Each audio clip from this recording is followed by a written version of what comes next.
Assalamualaikum warahmatullahi wabarakatuh. Perkenalkan, nama saya Nelly Tasari. Saya mahasiswa STIN Tengku Dirunding Melabu, jurusan Tarbiyah dan Keguruan Prodi PAI.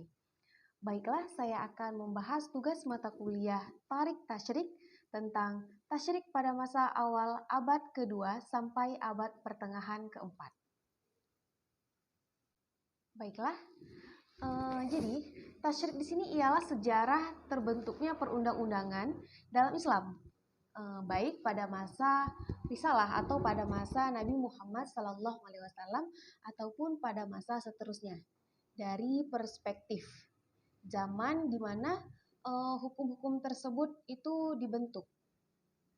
Kemudian pada abad kedua sampai pertengahan abad keempat, periode ini disebut periode gemilang.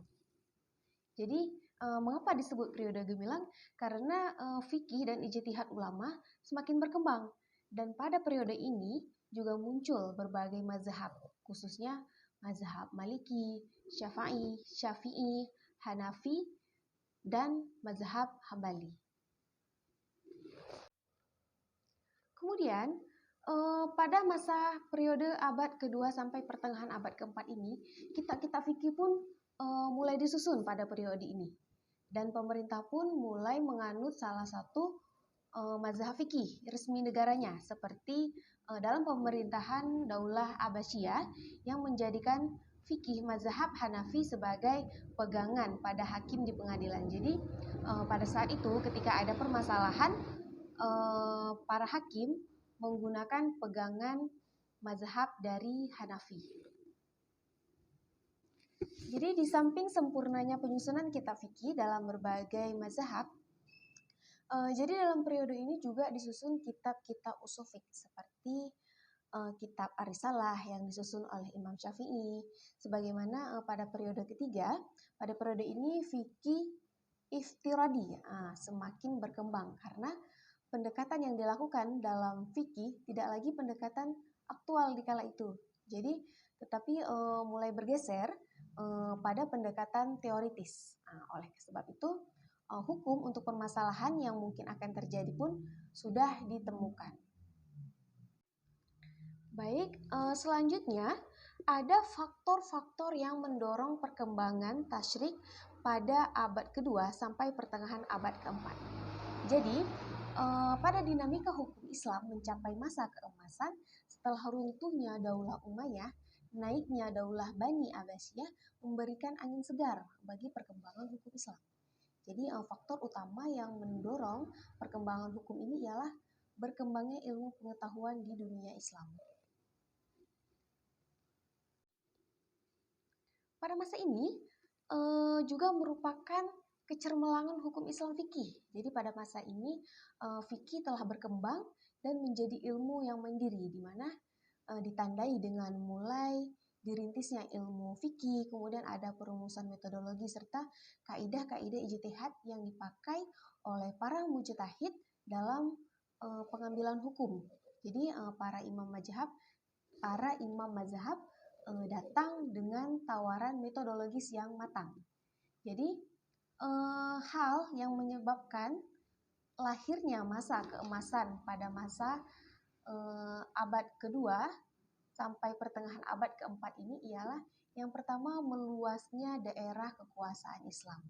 Kemudian juga karya-karya dari berbagai masa sebelumnya seperti telah dibukukannya Al-Quran. Kemudian juga munculnya tokoh-tokoh besar. Kemudian juga adanya tumbuh suburnya kajian-kajian Islam. Kemudian adanya kebebasan berpikir. Kemudian ada juga fikih menuju era keemasan. Dan yang terakhir ialah kodifikasi ilmu, dan umat Islam berusaha menghendaki supaya ibadah, muamalah, dan sebagainya sesuai dengan hukum Islam. Jadi luasnya wilayah di sini ialah kita sebagai orang yang daerahnya dikuasai umat Islam menjadi penganut Islam, kemudian mereka belajar agama Islam di bawah bimbingan para imam, mereka mulai memasuki persaingan dalam pengetahuan ilmu.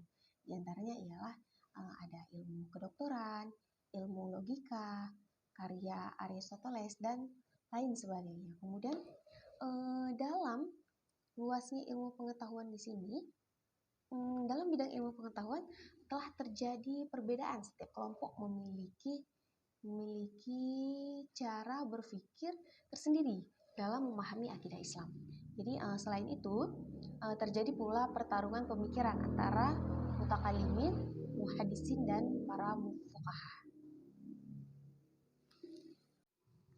Selanjutnya ada sumber perundang-undangan pada abad kedua sampai pertengahan abad keempat. Jadi sumber perundang-undangan pada periode ini ialah Al-Quran, As-Sunnah, Ijma', Ijtihad, dan dengan jalan qiyas. Jadi ada seorang mufti jika sudah menemui hukum sesuatu dalam Al-Quran atau di dalam hadis, maka mufti tersebut berpegang pada ketentuan nas tersebut dan tidak melampaui hukumnya. Jadi jika tidak ditemukannya dalam dua nas tersebut, tapi mufti itu mengetahui ada ijma, ulama salaf telah berijma tentang hukum itu, maka ia akan berfatwa berdasarkan kepada ijma sahabat tersebut. Jika tidak mendapatkan dalam ijma tentang hukum suatu itu, barulah ia berijtihad dengan jalan istimbat, jalan yang telah ditentukan oleh syara. Kemudian yang terakhir ada mazhab yang masih berkembang hingga sekarang. Yang pertama ialah mazhab Hanafi. Jadi mazhab Hanafi ini dikenal dengan banyak menggunakan ra'yu atau qiyas dan istihsan. Jadi dalam mazhab Hanafi ini, dalam memperoleh suatu hukum yang tidak ada di dalam nas, jadi kadang-kadang ulama mazhab ini meninggalkan kaidah qiyas dan menggunakan kaidah istihsan. Jadi alasannya kaidah umum tidak bisa ditetapkan dalam menghadapi kasus tertentu. Mereka dapat mendahulukan qiyas apabila suatu hadis mereka dinilai sebagai hadis ahad. Dan kemudian dasar-dasar dari mazhab Hanafi dalam menetapkan hukum fikih ialah Al-Quran, As-Sunnah, perkataan para sahabat, Al-Qiyas, Al-Istihsan, dan Ijma' Wuruf. Kemudian ada mazhab Maliki. Nah, mazhab Maliki adalah kumpulan dari beberapa pendapat yang berasal dari Imam Maliki dan para penerusnya di masa sesudah beliau meninggal dunia. Kemudian ada juga mazhab Syafi'i.